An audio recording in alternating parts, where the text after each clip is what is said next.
కానీ రేవంత్ రెడ్డి గారు ఎంతసేపు ఎదుటి వాళ్ళ మీద బాడీ షేమింగ్, నువ్వు పొడుగెక్కున్నావు, నువ్వు అద్దాలు పెట్టుకున్నావు, ఏం చిల్లర మాటలు, నువ్వు ముఖ్యమంత్రివా ఏమన్నా స్ట్రీట్ రౌడీవా?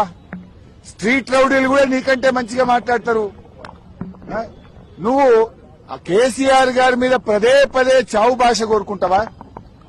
తెలంగాణ తెచ్చిన నాయకుడు, ప్రధాన ప్రతిపక్ష నాయకుడు, 10 ఏళ్లు ముఖ్యమంత్రిగా చేసిన కేసీఆర్ గారిని పట్టుకొని అడ్డగోలు మాటలు మాట్లాడతావు. నువ్వు ఒక తెలంగాణ ద్రోహివి, నువ్వు ఒక నీళ్ల ద్రోహివి. నువ్వు కేసీఆర్ గారి పట్ల అటువంటి భాష మాట్లాడడం చాలా తీవ్రంగా మేము ఖండిస్తా ఉన్నాం.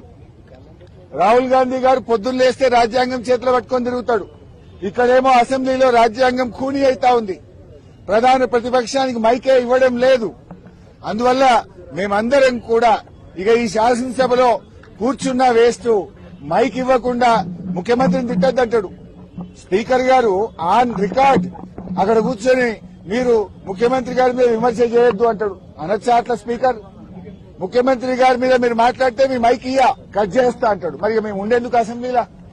స్పీకర్ గారి పక్షపాత వైఖరికి నిరసనగా ఈ శాసనసభ ఈ సెషన్ ను బీఆర్ఎస్ పార్టీ బహిష్కరించాలని నిర్ణయం తీసుకున్నది.